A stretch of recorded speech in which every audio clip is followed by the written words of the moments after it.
Thank you, Larry, and thank you for the Kokua Council for having this meeting. I'm Executive Director of Life of the Land, a group that next month will be celebrating its 45th anniversary. We were heavily involved in land use and water use and community over the years. In 1996, the Outdoor Circle and Malama o Manoa called up Life of the Land and said, we have this little transmission line fight, Vahila Ridge. Will you get involved?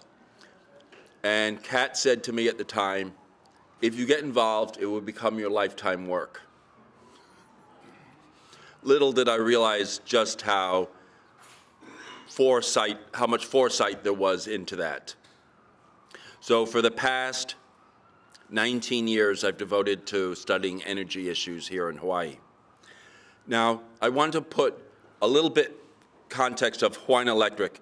Hawaiian Electric is a utility which owns Maui Electric and owns Hawaii Electric Light Company on the Big Island. So HECO is sort of the parent, if you will, and MECO and HELCO are the kids. The grandparent is Hawaii Electric Industries. The grandparent is the one who is proposing, and I use the word proposing, to sell out HECO to NextEra.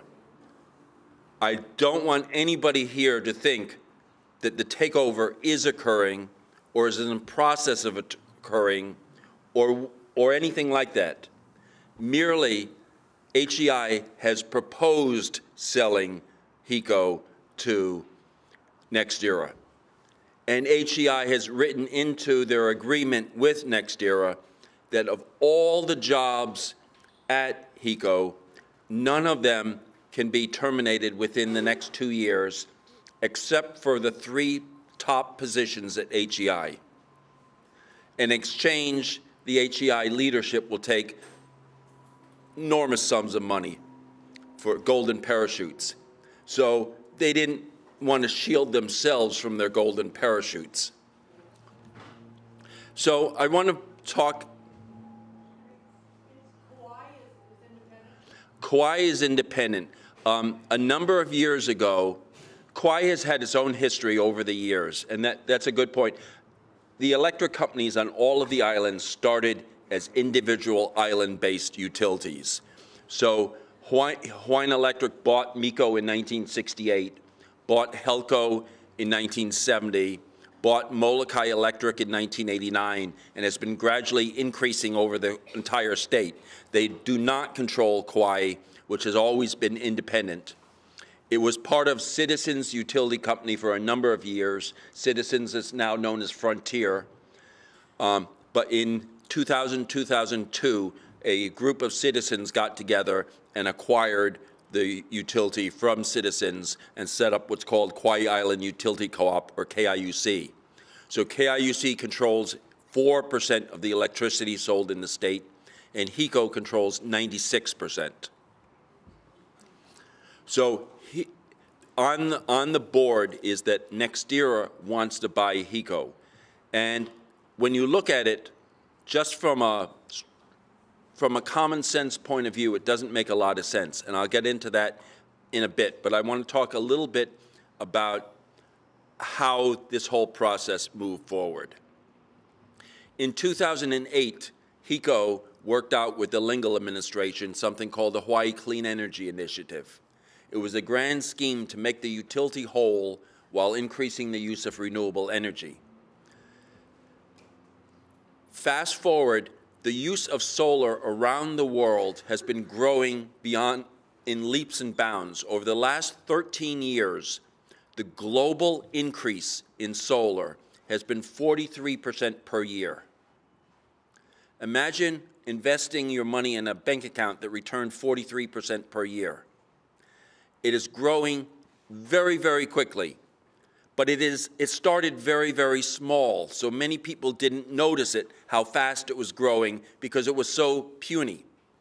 Now, as it's beginning to break the surface at 1% or 2% of the world's energy production, something growing at 43% has the chance to knock off many of the other players in the world. And the fossil fuel industry has taken notice and have sort of fought to keep solar in its place, to minimize its role. The fossil fuel industry is facing the other problem that solar is universally loved, whereas at least half the world can't stand fossil fuels.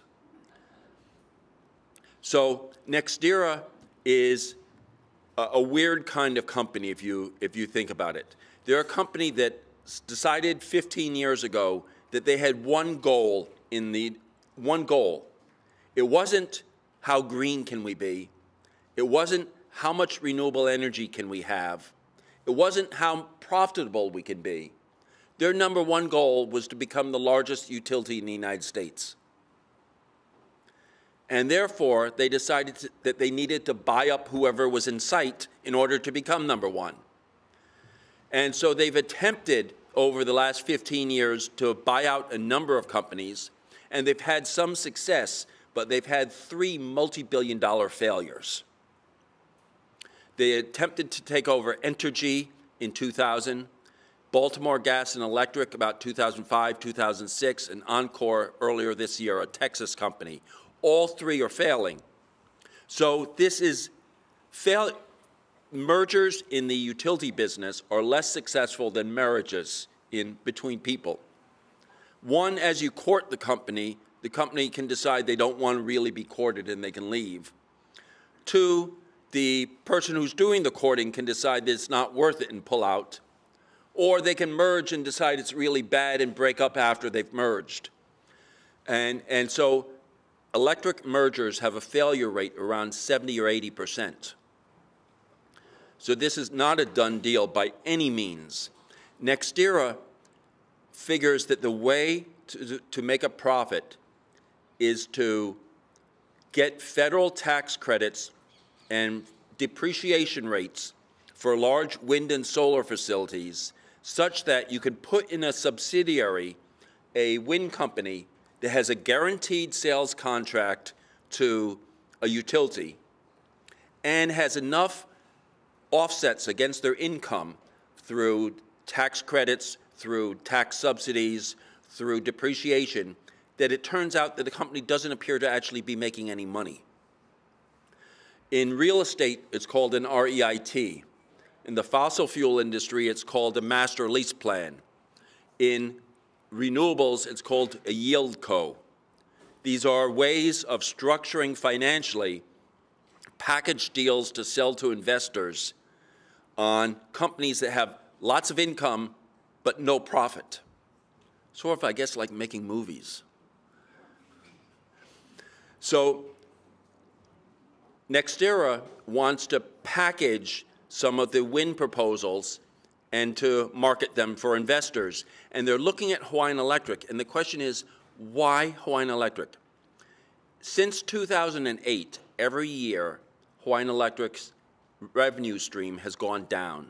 Every year since 2008, HECO, MECO, and HELCO each have sold less electricity than the year before. They have sold less because people are putting in energy efficiency, they're putting in LEDs, they're putting on rooftop solar, and they're putting on solar photovoltaic on their roof. So the revenue is going down. It's a pie that's shrinking. And the question is, if you want to buy something, would you want to buy something that was expanding or shrinking? Would you want to put your money down and discover that next year you own less than this year? So part of the reason NextEra wants to come in is there must be something hidden in the deal that makes it attractive for them. It could be hidden in a number of ways. It could be military contracts. It could be that HECO has a lot of choice land along the waterfront that's industrialized, that after you remove the old inefficient clunkers that they have for generators and put in new gas-fired generators, suddenly you have all this choice property along the water. It could be that if you look around the world and you ask, what place has the highest wind and the highest solar penetration in the world? Sure, you can name some countries like Germany that are interconnected to Europe. But if you look at places and you say, if you look at the entire grid that is connected and you say how much intermittent wind and solar is on it, Maui is the clear leader around the world. In terms of its grid varies between at night having about 90 or 95 megawatts at night and close to 200 megawatts during the day, but they have 72 megawatts of wind and almost as much as solar. At certain times of the day, wind and solar can supply all of the power for the MECO grid. Nowhere in the United States does it approach 10% of the entire grid. Maui, it can go to 100, and therefore you need all these consultants and engineers and lawyers to come in and figure out how a grid can handle so much wind and solar. And so just like the electric car where decades ago some companies came up with the idea of an electric car and then they patented it and then they recalled all the electric cars and they kept all their patents in the glove compartment so they could make profits one day when other people wanted to make electric cars. Whoever owns the patents to how you integrate large amounts of wind and solar onto the grid could be extremely lucrative to a company that is after maximizing its own piece of the pie. Consider this. If you were to take over the utility, if you were to propose buying HECO, picture this. There's a very expensive energy conference. Cost $1,000, $1,500 to get in for a day and a half. You can get continuing ed for your lawyers and your accountants and everything. Your speaker, Connie Lau, gets up and in the middle of it is addressing all these high muckety-mucks in the audience. Steps down, a PUC commissioner gets up and starts talking, and while they're talking, everybody's cell phone goes off. They're all getting text messages that the company has been sold. Think of the insult to the PUC commissioner standing up there to find the audience all turning around from them to find out what's going on. The next day, the head of NextEra in the press gets up and says, we like getting $200 million a year in federal tax breaks, but by God, rooftop solar people are getting a free lunch and it should be cut. Now, that to me is a 1-2 punch that says, we think you're stupid, we don't care what you think, we're coming in and we're going to blow you out of the way and take what we want. So I've found very, very few people within this state who support this idea of NextEra coming in. One of the early birds to jump in was Blue Planet, and they've since backed off. There have been a couple others who have jumped in. One who's still committed is Jay Fidel of Think Tech Hawaii. But most people are either neutral or opposed. So NextEra is going to fight an amazing battle this coming year where two groups came out and filed petitions basically with the Public Utilities Commission saying we want the Public Utilities Commission to figure out where the heck we're going before we discuss who is driving us there. And so one petition to the Public Utilities Commission was a whole bunch of solar industry, as well as the Sierra Club. And the other was a community-driven one. They had community organizations from all 5 islands which HECO is involved in. So the PUC now has these 2 motions in front of it to consider. And just today I got notice that NextEra has filed a motion basically against our petitions, signed by Blue Planet's lawyer, Doug Kodiga. Well, Blue Planet and NextEra share an attorney at the Public Utilities Commission, which I find a bit odd to begin with. But so the deal is that for the first, it was announced on December 3rd, which means that for 2 months, nothing can happen. Under an antitrust provision passed by Congress in 1976, between 30 and 60 days after a merger is announced, all the paperwork has to be filed with the SEC and no regulatory action can occur. That gives everybody a chance to figure out what's going on. At that point, NextEra and HECO will be filing something at the Public Utilities Commission. It will say, please finish this by December 3rd, 2015. However, if you can't, we have a 6-month extension. Now, in the contract is a statement that says if either NextEra or HECO pulls the plug on the deal without consulting with the other party during this period of the contract is valid, then the person who pulls the plug has to give $90 million to the other side. So HECO is not going to say anything against NextEra, and NextEra isn't going to say anything against HECO, but we're going to have their side and probably a lot of interveners before the PUC and before the legislature debating this over the next year. The legislature takes up the issue on Wednesday at 1 p.m., where they've invited HEI and NextEra to make a presentation before 4 committees. And the governor mentioned the NextEra deal today in the State of the State. So we'll have to figure out, the best way, though, is not to worry about what the other side is doing, but to figure out what we're doing. Instead of focusing on what the governor might be doing or what NextEra might be doing or what HECO might be doing, is to say, do we want the deal? If you look at Florida, Florida has 15 times the population of Hawaii. 15 times more people than we do. We have 16 times more rooftop solar than they do. 16 times more solar. The Sunshine State. That's because NextEra and other companies in Florida don't want to see rooftop solar. They don't want to see energy efficiency.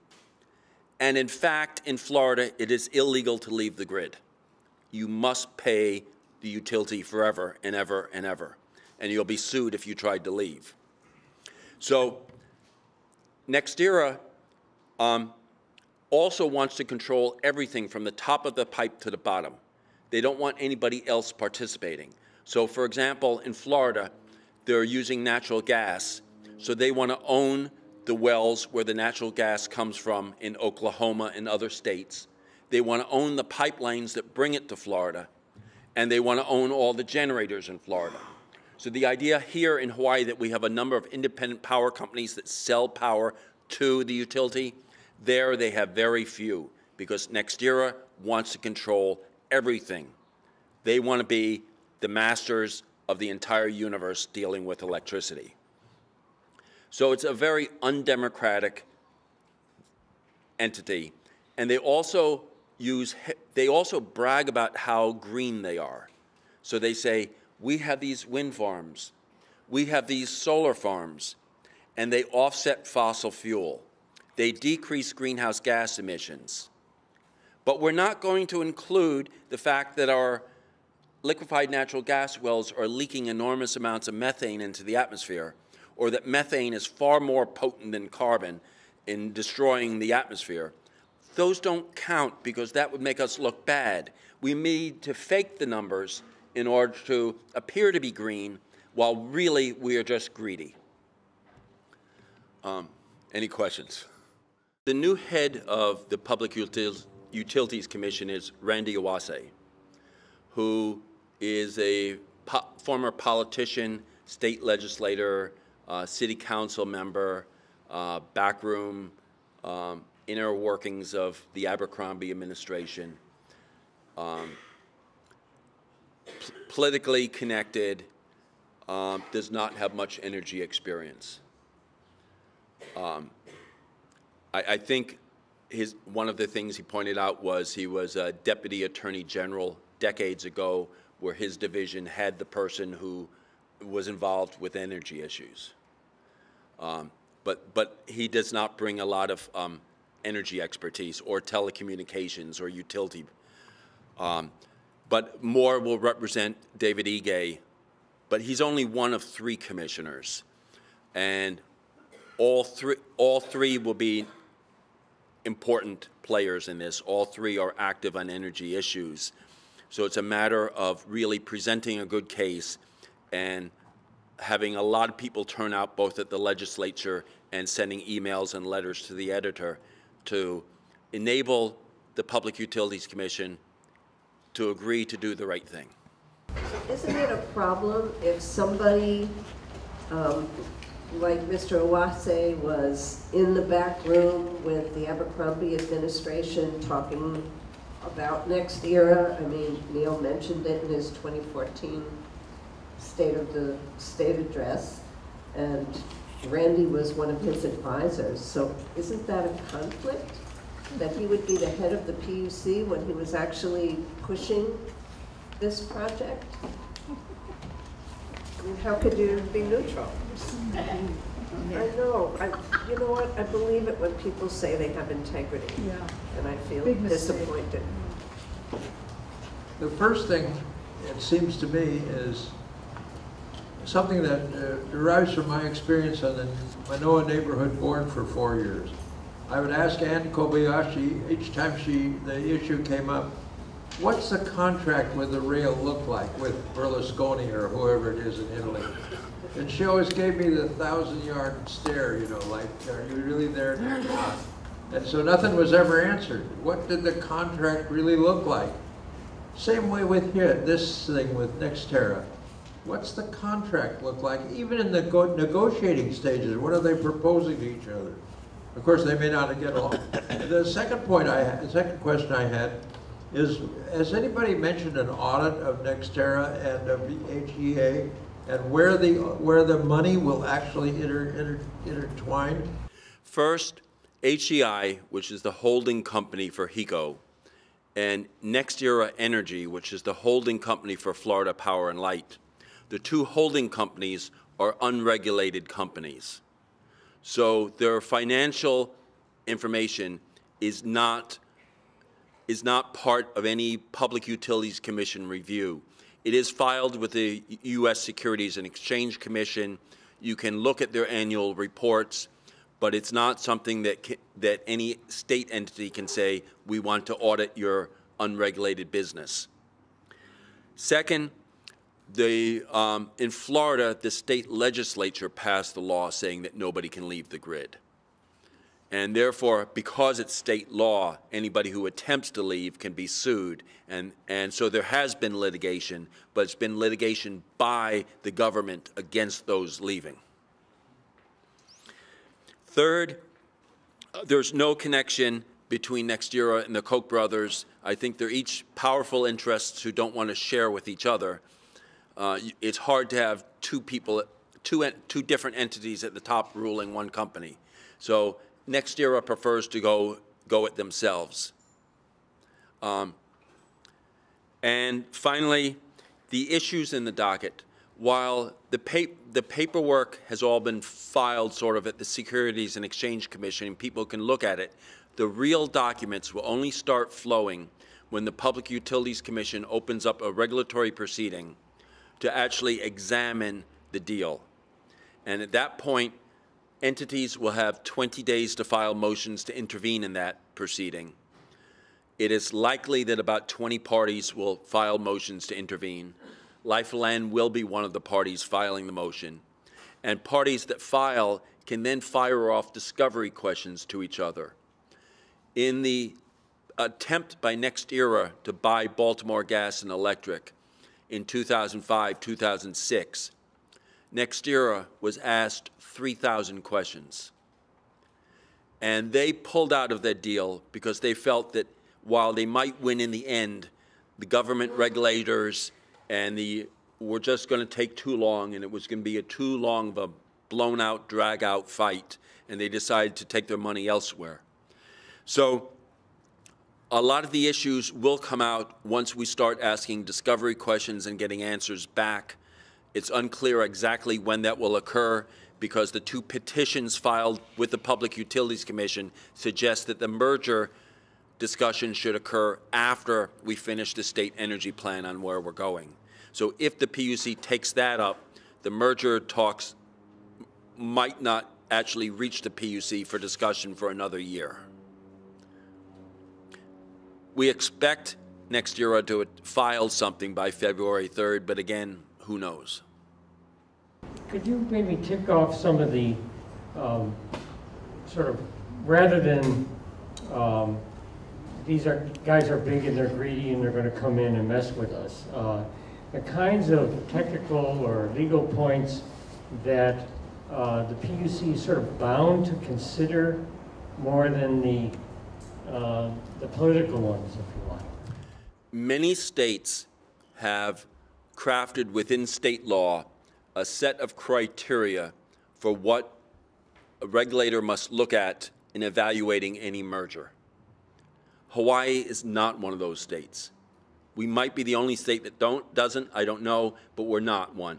When Kauai Island Utility Co-op bought Kauai Electric Division in 2002, the PUC said one of the major issues was, is it in the public interest?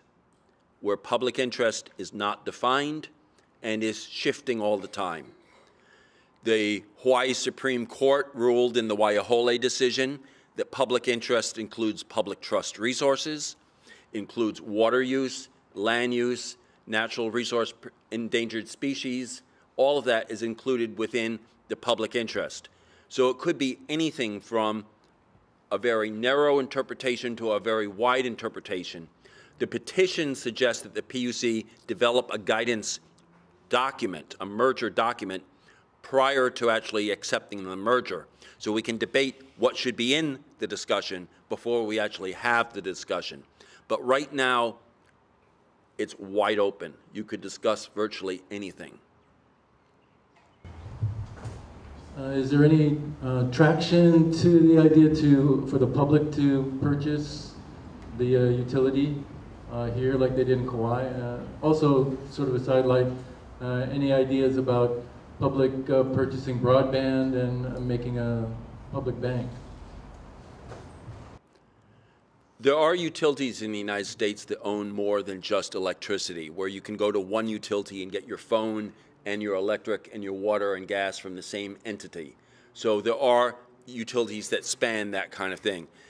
I've often been asked, why don't we just create a co-op? Why don't we just borrow the money from the USDA's Rural Utility Service? They have money available. There's a national utility co-op that also has money that they fund groups who want to acquire local utilities. Above a quarter of all the electricity in the United States is not shareholder-owned. They're municipals, they're private entities, they're co-ops. So the idea that we could have a co-op for one island or several islands is something that people around the United States do already. It's not anything radical. The problem that I see with it is that I've heard a lot of people say, why don't we do it? And no one say, these are the people I would put on our board, and these are the people I would want inside the company. Some years ago, Kokua attempted to purchase HECO. They put out a proposal it didn't go anywhere, but I asked Kokua people, who is the most important person inside the company? You're going to buy the utility. Let's say first you put together a board, and let's say the board comes up with the money somehow and buys the utility. Who is the most important person inside the utility? My answer is the person who's running the grid. The person who is managing the flow of electricity on the grid. Imagine the utility has a giant computer screen display, an LED board that shows all the transmission lines and all the distribution lines on an island. In April of 2013, 2 people with rifles knocked out a substation in South San Jose. They've never been caught. Because they missed the critical components by a few inches, the substation was only knocked out for 28 days. The former head of the Federal Energy Regulatory Commission said knocking out 9 critical substations across the U.S. could knock out the entire grid. That's not something that's new or shocking.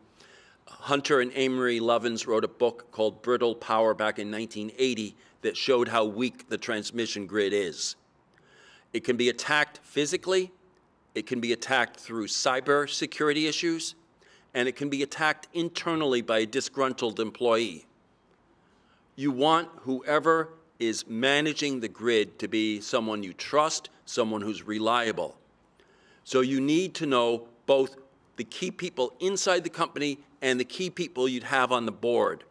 And so far, I've only met people who say, it's a good idea, I don't know who I would put on my board, and I have no understanding of the inside of the utility. And I say, that's not an entity I want to be associated with. I prefer HECO.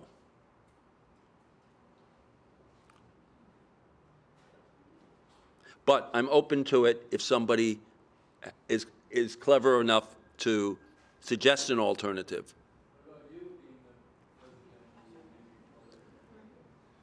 It requires a board that includes financial people, engineering types, real estate types, accountant types, lawyers.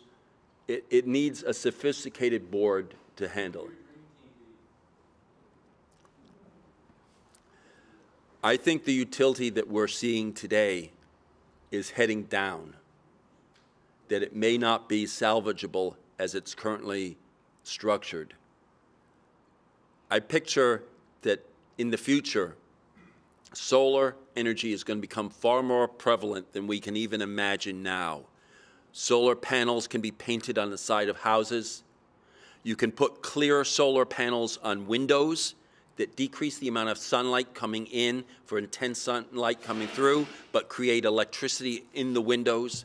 You can beam electricity through the air, so you don't need wires. We are in a technological revolution right now where 10 years from now, the utility may not be recognizable from its current form. Therefore, to me, why would you want to invest $4 billion or $5 billion into a dying industry? Why not invest it in a microgrid or a series of solar revolutions that will help bring about tomorrow a little quicker? Make it more democratic, make it more people-oriented, more community-oriented, cheaper, where we control our own future instead of relying on Big Brother. One of the big fears with NextEra is that now the utility is moving into the section where they can, through smart meters, track everybody's individual energy use in microseconds. And if you have a smart house to interface with them, they can figure out which appliances you have on and off. That's technology that exists now that they're experimenting with on Maui. Imagine having all that data flow not to the utility's regulated subsidiary, but to an unregulated subsidiary that sells the information to market that information. That information can become more valuable than the electricity itself. I don't want to be a part of that world. I want to control my own energy and privacy issues. Let me first say that if any merger goes through anywhere, you have an initial price that you propose and a series of bargainings and deals along the way. So the finished price, if it were to go through, might not reflect what's currently being proposed. So backing off from what price it is, the focus should be more on whether it's good that NextEra wants to move in or not.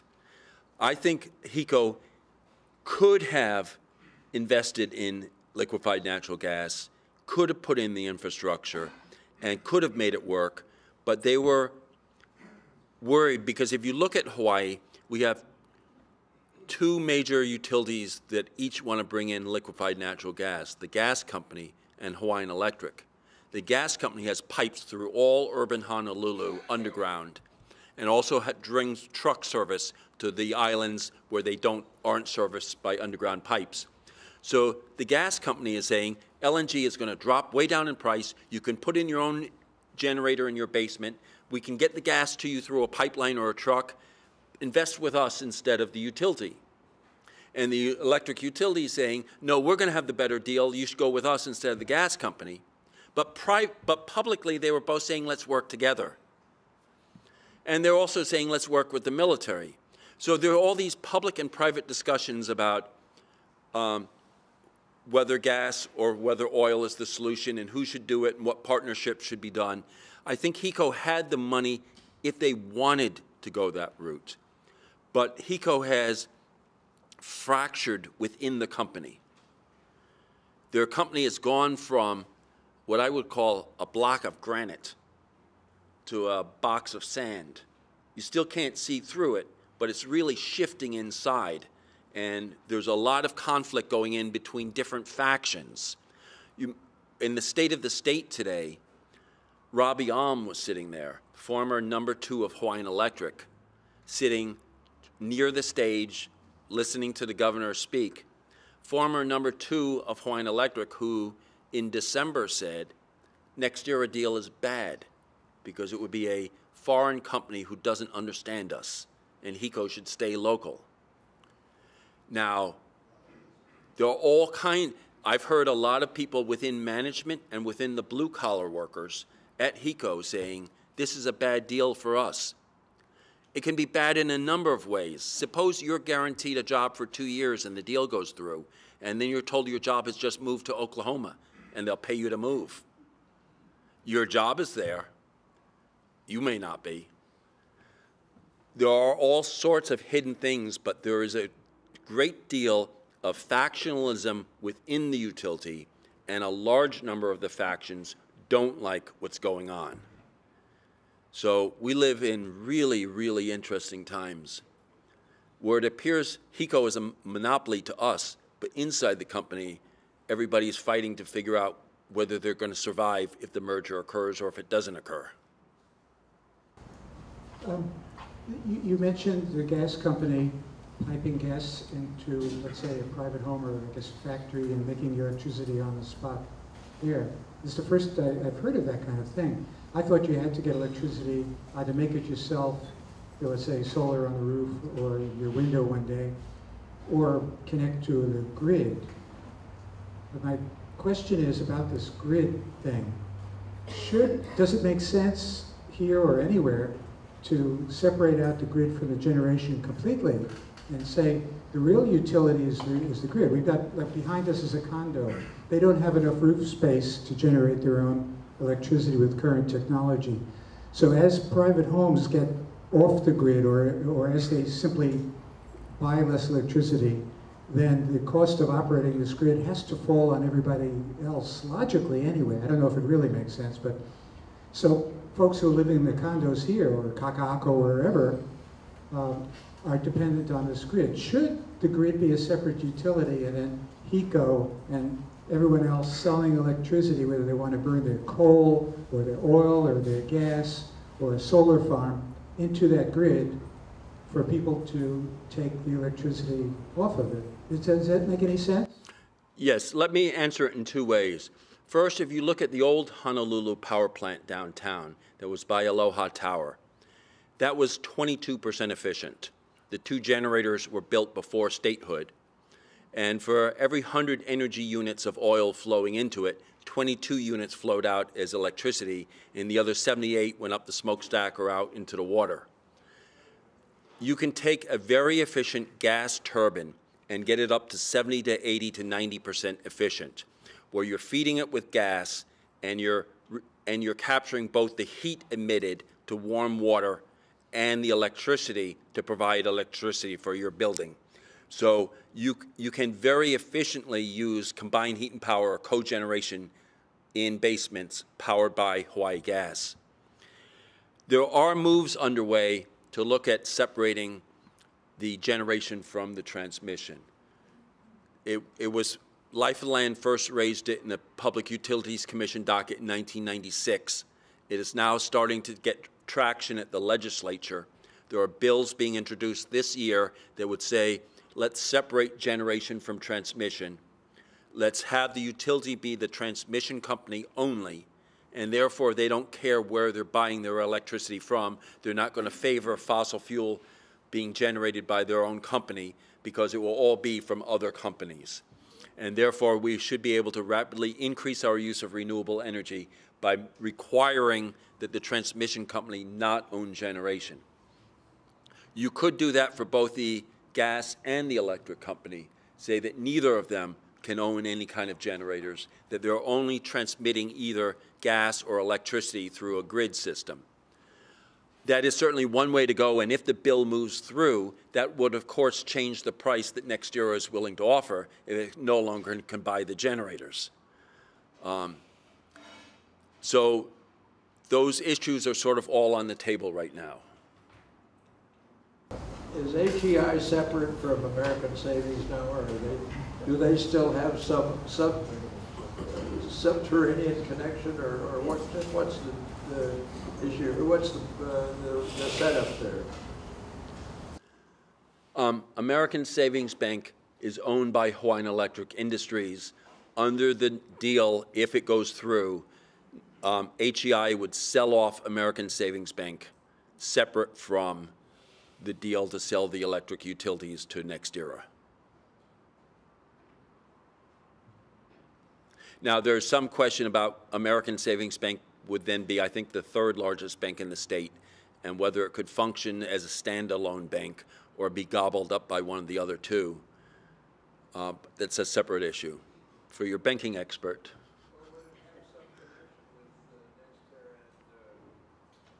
No, NextEra does not want to be in the banking industry. They want to be in using shareholder and venture capital money to expand their electricity and their natural gas and their nuclear, but they're not interested in banking. So specifically, when the deal goes through, American Savings Bank would be spun off. Henry, what could we, how can we follow the issue, first of all? Because I'm not sure I trust the news articles that I read in the paper. They're kind of basic, you know, they report some things, but not anything that we've heard here today from you, for example. I feel much more informed. So how can we stay in touch, number one? And number two is, as people who consider ourselves to be advocates, what, maybe it's too early, but at what point and how can a concerned citizen contribute to a solution that is in our own interest? One way of staying in touch, I put out a blog called Ililani Media, I-L-I-L-A-N-I. It focuses only on Hawaii, mostly the state, primarily on energy. And I put out a blog every day. And people read the articles they like and ignore the ones they don't like, but it keeps people informed on the issues. Another way is writing letters to the editor, and another way is emailing your legislator. We need to really make a much more high-profile issue about this. Energy, after all, energy is the #1 component on water, pumping water out of the ground and moving it through pipes, through irrigation, and through drinking water and wastewater. Energy is the #1 input to agriculture. And the largest use of water in the United States is to cool power plants. So the issue of water and food and energy are all linked. And if we want to build a sustainable society, we must address all three holistically rather than trying to silo pieces into different boxes. I can also be reached on my email, henry.lifeoftheland@gmail.com. Life of the land being one word. Henry, we're looking at a PUC that is not just sort of setting rates now, but sort of the center of the energy world. There's only 3 members. 2 people can control our energy future. Has there been a serious discussion at all about expanding the membership of the PUC? Prior to the Lingle administration, it didn't matter how many people were on the commission because there was one person making decisions and the others were there for their high 3s for retirement. It was only under the Lingle administration that you started having people actually speak up separate from the chair, and the commission that we have over the last 4 years has actually been the strongest in terms of diversity, all 3 commissioners being strong in their own right. So I don't think it's the number of commissioners. I think the problem has been that right now, Hawaiian Electric can negotiate with staff members while they're working at the commission and negotiate with them on their salaries to leave ship and to join the HECO. Then HECO puts them behind a Chinese wall and says, you can't work on the specific issue you were working at the commission. But they have stolen engineers and accountants and lawyers at critical times that has really destroyed the effectiveness of Hawaiian Electric. One of the ways around that is to require a 1-year cooling off period where you can't work for a regulated company until a year has passed. You may know there's a company called Leidos, which handles energy efficiency within the state. It used to be all demand-side management programs were done through the utility, and now they're done through an independent entity that's sometimes called Hawaii Energy, sometimes Leidos. And if Leidos wanted to steal a person from the PUC, they'd have to wait a full year. It's under the post-employment contract section of Hawaii revised statutes that Hawaii Energy can't steal somebody, but Hawaiian Electric can. So we need to change that. We need to increase the number of staff at the Public Utilities Commission. For years, they could hire another 25 people, but their office and their asbestos problem and other things didn't allow them to hire anybody else. Just this month, they're starting to go into new digs. So there are a number of things we can do. We've just been slow at doing them. Henry, what is your sense of the 2 energy committees, Mike Gabbard in the Senate and Chris Lee, and what their agendas are, and how up to speed you think they are, and how compatible you think they might be, or open they might be to the kinds of ideas you're talking about? I would say there are 4 committees, and I would add the 2 commerce committees, Baker in the Senate and McKelvey in the House. The 4 are the major players on energy policy in the legislature.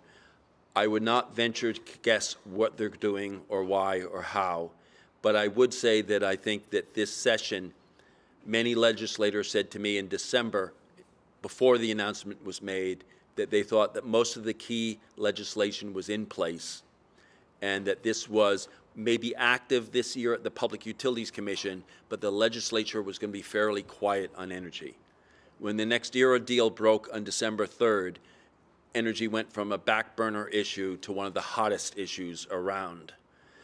And it could have probably been the #1, but it turns out that a record number of emails are flowing in about Ching for the Land Use Commission, and therefore it has already been displaced as the hot burner item, but it's one of the hot burners for this session.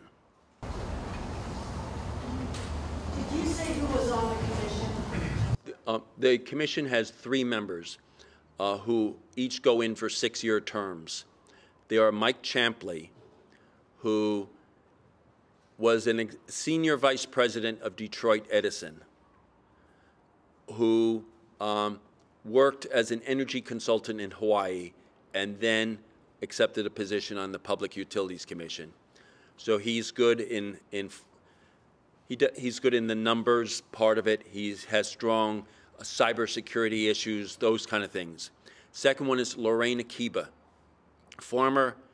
a lawyer, former head of the Department of Land and Industrial Resources, Labor, right, DLIR, former head of the Democratic Party, an attorney who has represented a renewable energy company in a suit against HELCO, who has done contractual work with renewable energy companies and is now at the commission.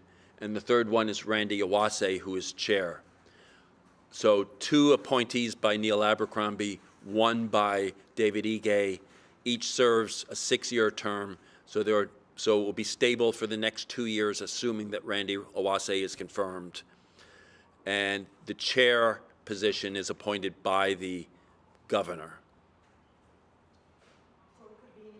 No, I mean, the governor has chosen Randy Iwase to be chair. One of the proposals that we floated last year, and we're floating again this year, is the idea that the 2 other commissioners should have staff members reporting to them. Traditionally, all the staff members report to the chair, and all judges, all legislators don't rely on the head judge or the head legislator. They each have their own staff. The public utilities commissioners are paid a large amount of money to do their job. They should each have staff reporting to them so they can be more effective.